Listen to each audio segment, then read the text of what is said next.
Pemotongan 3% gaji karyawan untuk iuran wajib tabungan perumahan rakyat atau TAPRA masih menuai polemik. Bahkan sejumlah pelaku usaha dan serikat buruh menolak tabungan yang diwajibkan ini. Untuk membahasnya sudah bergabung Timbul Siregar, Koordinator Advokasi BPJS Watch. Pak Timbul, selamat sore. Selamat sore, Mas. Selamat sore. Terima kasih atas waktunya Pak Timbul. Pak Timbul, sejumlah sanksi sudah disiapkan mulai itu peringatan tertulis hingga sampai pencabutan izin usaha. Tanggapan Anda?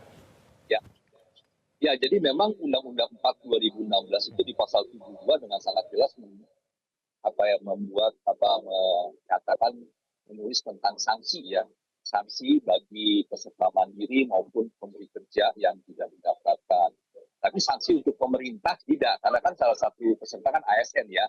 Nah, jadi itu dianggap pasti disiplin lah. Nah, di pasal 72 itu ada pengenaan sanksi peringatan tertulis, kemudian juga ada sanksi denda administrasi, kemudian juga ada sanksi pempublikasian. Nah, ini yang nggak ada di jaminan sosial, ini ada di mempublikasikan ketidakpatuhan pemberi kerja. Nah, terus kemudian ada pembekuan dan pencabutan. Nah, kalau saya sih melihat ini normatif aja, ya. Ini pun dilakukan di jaminan sosial, itu jelas. Cuma kan persoalannya, saya mau jujur aja deh pemerintah deh. Ketika nanti ada publikasi, ketika pun ada pembekuan, ada cabut izin usaha, itu kan sektor swasta akan berkurang, akan terganggu, investasi juga akan terganggu. Dan itulah yang menjadi penyebab kenapa sanksi-sanksi administrasi ini tidak mempunyai kekuatan untuk memaksa gitu ya. Kalau saya sih melihat ini memang sanksi-sanksi ini relatif tidak akan berguna juga gitu. Karena memang pengusaha merasa bahwa ini memberatkan dan pekerja juga merasa memberat gitu.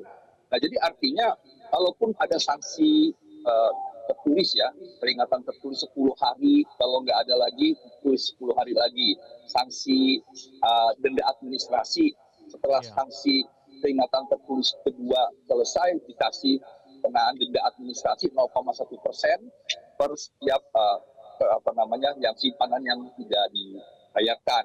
Nah, itu kemudian setelah sanksi denda administrasi, muncul ke sanksi mempublikasi ketidakpatuhan. Nah, ini pun harus minta izin kepada otoritas jasa keuangan untuk perusahaan yang bergerak di sektor keuangan atau otoritas lain untuk sektor lainnya.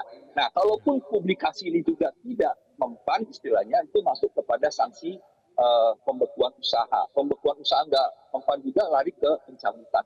Kalau izin usaha itu dicabut, itu akan menciptakan pengangguran. Ketika izin usaha itu dicabut atau dibekukan, akan menjadi presiden buruk buat investasi ke Indonesia. Nah, tetapi pemerintah bersikeras bahwa ini dalam rangka untuk mengatasi backlog dan sebagainya.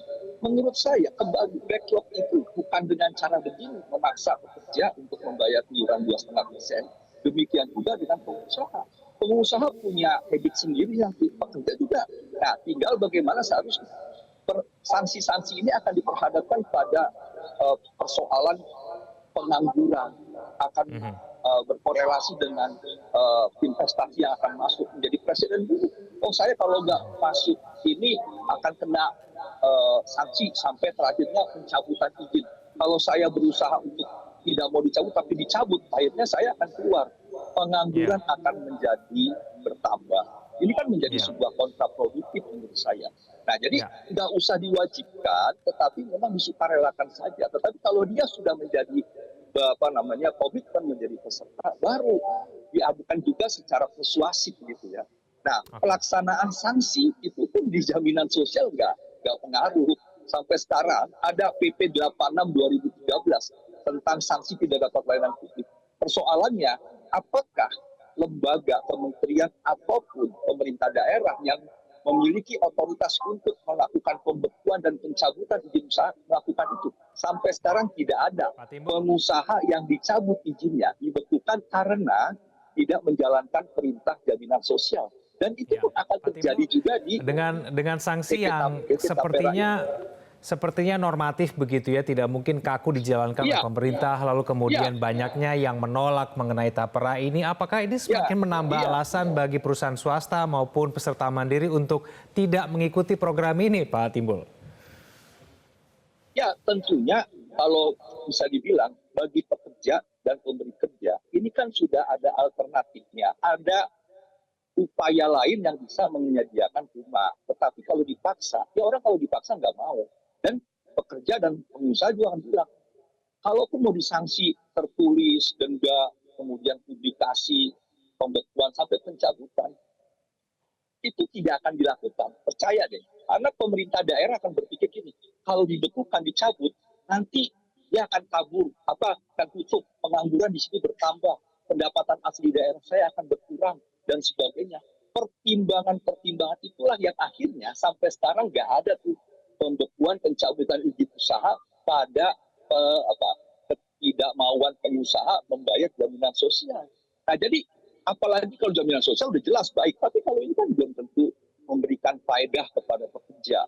Nah, ini yang kembali akan terjadi penolakan dan sanksinya pun itu Ya. tidak akan memberikan efek jerah, dan sanksi ini pun sudah dilaksanakan di jaminan sosial, tapi tidak memberikan sebuah upaya untuk benar-benar memberikan pastian ya bahwa Ya. pengusaha akan Pak jalan. Timbul, Karena pengusaha tapi itu adil merasa tidak sih akan pemberian sanksi terbebani itu dengan kepada setengah perusahaan persen maupun peserta mandiri? iurannya. Di, Nah, jadi ya, Pak menurut Timbul. saya gini, daripada kita ya Ya, tapi menurut Anda adil tidak sih kalau misalnya kemudian sanksi itu diterapkan pada akhirnya ketika kemudian aturannya masih menjadi pertanyaan begitu?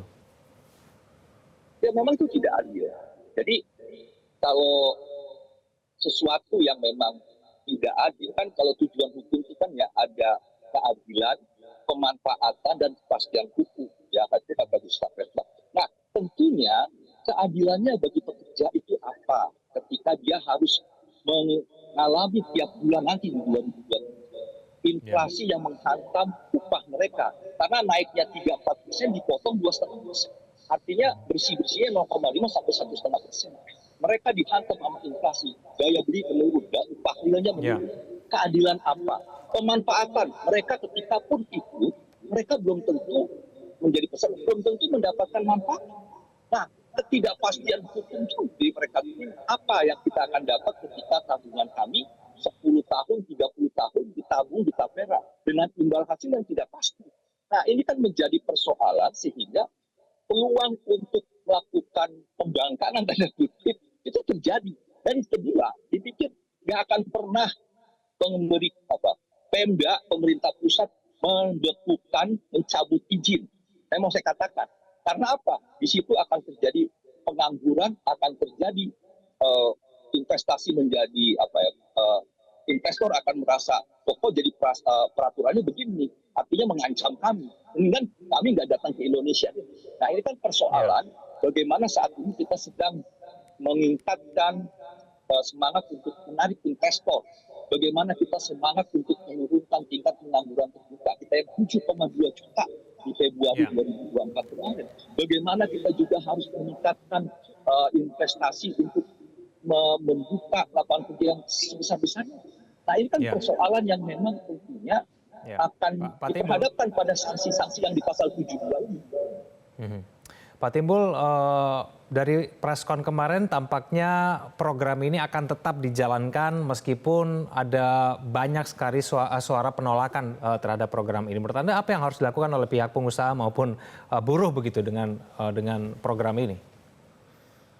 Ya tentunya memang masih 2027, masih 3 tahun memang, walaupun sebentar lagi ya, karena 7 tahun pasal 68 di Perpres 25 tersebut. Nah, dikasih waktu. Nah, tetapi memang 3 tahun ini nggak lama. Oleh sebab itu memang isu ini bergulir dan harusnya menjadi perhatian pemerintah. Pemerintah harus duduk bersama bagaimana mengatasi tentang kata wajib itu, yang memang kalau kami mendorong supaya ini menjadi sukarela. Nah, yang kedua, kalaupun pemerintah tidak mau tahu, pokoknya jalan, pokoknya harus dilaksanakan untuk mengatasi backlog yang 9,9 juta ini. Menurut saya itu akan membuat upaya, misalnya di luar regulasi, melakukan judicial review ya, Undang-Undang 4 2016 mungkin akan di judicial review ke Mahkamah Konstitusi, khususnya pasal 7 ayat 2, di mana Oke. secara sosiologis itu memberatkan upah real maupun pengusaha, secara yuridis juga bertentangan atau bukan bertentangan, overlapping dengan PP 46 2015 pasal 37 ayat 3 Undang-Undang SJS. Dan secara filosofis kita sudah dilindungi, sudah diberikan akses di MLT perumahan. Kenapa ini ada lagi? Jadi kita akan mencoba untuk judicial review yang memang dibenarkan oleh konstitusi untuk mengatakan bahwa secara yuridis, secara sosiologis, dan secara filosofis mewajibkan di undang-undang tapera ini tidak tepat gitu. Makanya kita bilang berikan aja akses sukarela, bagi yang mau silakan, yang nggak mau silakan. Nah, kalaupun dianggap misalnya dalam MK nanti ditolak juga, ya paling nanti resikonya 2027 akan terjadi pembangunan tanda kutip, saya nggak mau daftarin. Kalaupun nanti mau dikasih sanksi tertulis, mau dikasih sanksi denda administrasi, dikasih sanksi mempublikasikan dan sebagainya sampai mencabut, saya nggak yakin itu dilakukan. Karena pemerintah masih berpikir untuk meningkatkan investasi, bagaimana menurunkan tingkat pengangguran, yang ini menurut saya menjadi kendala selama ini. Pemerintah tidak mau menjalankan sanksi-sanksi tersebut untuk program jaminan sosial. Oke, semoga tidak harus sampai seperti itu ya Pak Timbul ya. Terima kasih Pak Timbul telah bergabung sama kami Tidak harus ya. Terima kasih Mas, terima kasih. Oke, terima kasih sudah bergabung sama kami di Prime Time. Selamat malam Pak. Jelajahi cara baru mendapatkan informasi. Download Metro TV Extend sekarang.